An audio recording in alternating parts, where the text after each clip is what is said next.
G'day and welcome back to Critical AFL on YouTube for tonight's review of our tight contest against the ladder leaders Collingwood in a game that almost felt winnable right up until a few bad moments that cost us late. I'd love to know how many people didn't think that we might actually win this just a few times tonight throughout the game. Anyway, for tonight's review, I'll be covering a brief overview of the match, who our best and promising performers were, as well as my key takeaways for the match. Sorry if you're wondering why my arm's moving, it's because my dog will not let me keep him off the lap. So that's what I'm doing. Anyway, like I said, it felt like a really tight game. We had every right to steal from Collingwood, right up until a few costly moments brought us undone, which is usually how rebuilding sides lose to established flag contenders if they do turn up the way that we did. We may have been lucky to get the first goal on the board against the flow of a few early inside 50s to Collingwood, but by the end of the first half, we probably deserved to be further ahead with a lot of missed opportunities, particularly late in the first quarter, where I think we might have been at 1-6, and that North Melbourne thought was starting to creep into my head of I hope we don't really make a habit of getting too deep into the ratio of missed goals. But that first half lead felt like it belonged to Brady Hough, who outperformed Nick Dacos in his one-on-one to that point. But it wasn't the only small victory we had. I thought Matt Flynn and Bailey Williams won the Ruck contest tonight, ending with 43 hitouts apiece to both sides. The second half pretty much slowly ground us out of the game without any real moment where I thought Collingwood just dominated and we weren't in it. And I thought West Coast kept going toe-to-toe with them right up until that final siren.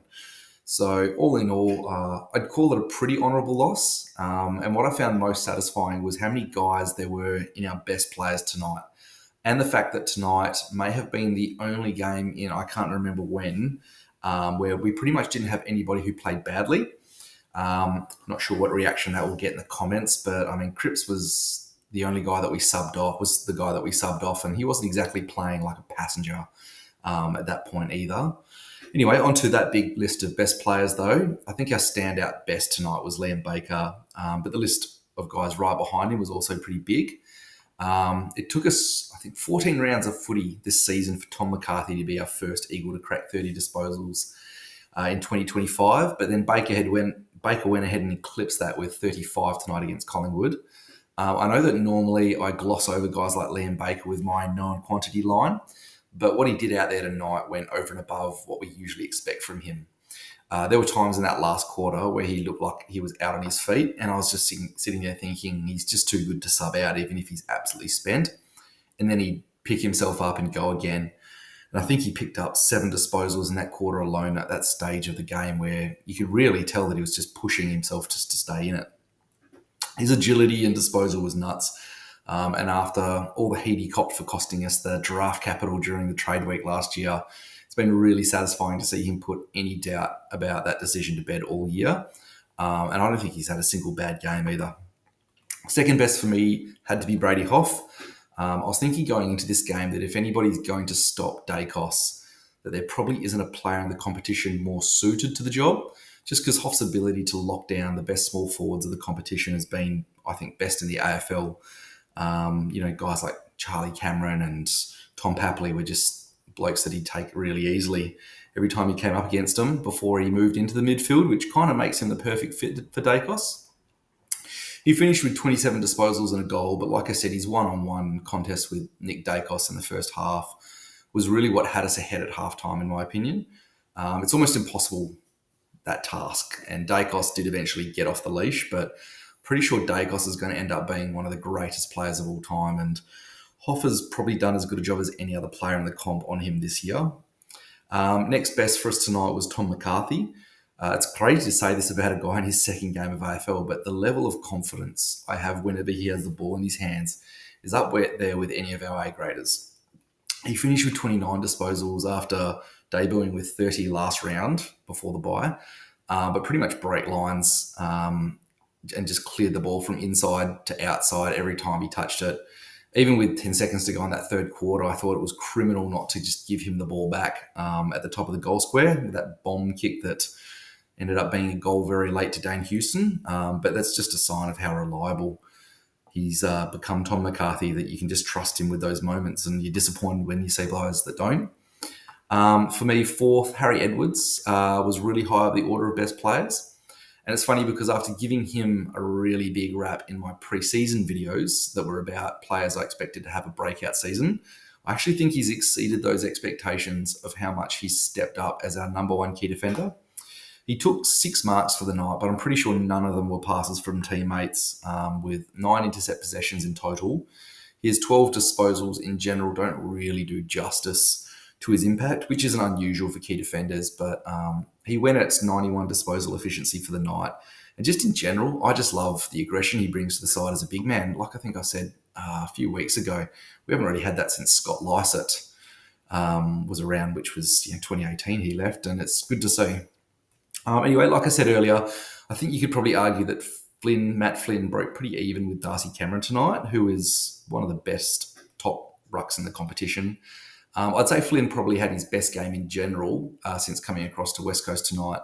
And I have been saying for a while now, just over the last month, that he's been getting just a little bit better every week, to the point where he's at now where he's not letting stars of the comp like Darcy Cameron pushing him around. He finished with 28 hit-outs to Cameron's 36, although a lot of Cameron's weren't against Flynn, so it's not quite a perfect count that you're measuring up against the two.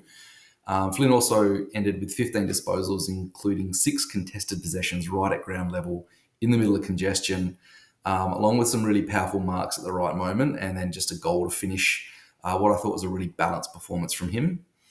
Like I said, the list of best players is pretty long, and Liam Duggan had one of his best games this year, along with Jack Graham, Liam Ryan, Elijah Hewitt, and Ryan Marrick, who looked a lot better, just being free to push up further up the ground, with Tom McCarthy being the one to do all the clearance work from deep in defence now. The most promising performance came from my recent favourite, Clay Hall, who I've been demanding a spot in the AFL side all year, just in my waffle review videos. He finished with 22 disposals, which was in our top 5 possession winners, and was only pushed onto the ball, I think, full-time in that fourth quarter, where I think he picked up all 3 of his clearances. The other really promising performance came from Bo Allen, who's possibly our best line breaker, or most powerful line breaker with the ball in his hands at this stage, especially in that first half. He did go a little bit quiet in the second half, but I think he had his best game so far tonight, and it looks like he's only going to keep getting better, probably week by week. Anyway, that's my list of best players, and tonight I think is a little bit longer than usual, so I'll try and stop it there and move on to my key takeaways from the match. My first key takeaway was that tonight's loss actually felt very similar to our game against Geelong just only a few weeks back, where we threw everything we had at a top-tier side who were really ready to match it with us. Like our loss to Geelong, one of the main thoughts that went through my head was that there wouldn't be many teams that we couldn't beat if we played like that any other week. And like Geelong, it just ended up with, the little mistakes that a competitive side with our lack of experience made. And that was all it took to fall behind what you'd call a genuine finals contender. So my main takeaway from this is that those losses weren't too far apart, and I think it's a clear sign of how much we've improved in a short period of time. I think that's getting closer to where our baseline is going to continue to be. My second key takeaway from tonight is really a continuation of where I think this rapid improvement has come from this year.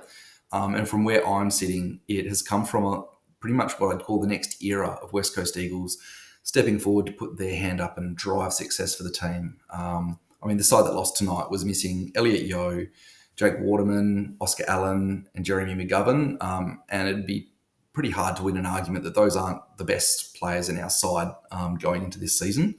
So when you compare that to who I mentioned in our best players tonight, the competitiveness of this side is no longer being driven by, our class of 2018 or just even our senior older stars in general. Liam Baker, Tom McCarthy, Jack Graham, and Matt Flynn have all come across to West Coast in the last 2 years, while guys like Clay Hall, Ryan Marrick, Harley Reid, Elijah Hewitt, Ruben Jinby, Harry Edwards, Bo Allen, they're all just a few of the names that are coming from our emerging group of new Eagles who are on their way to becoming the new leaders at the club.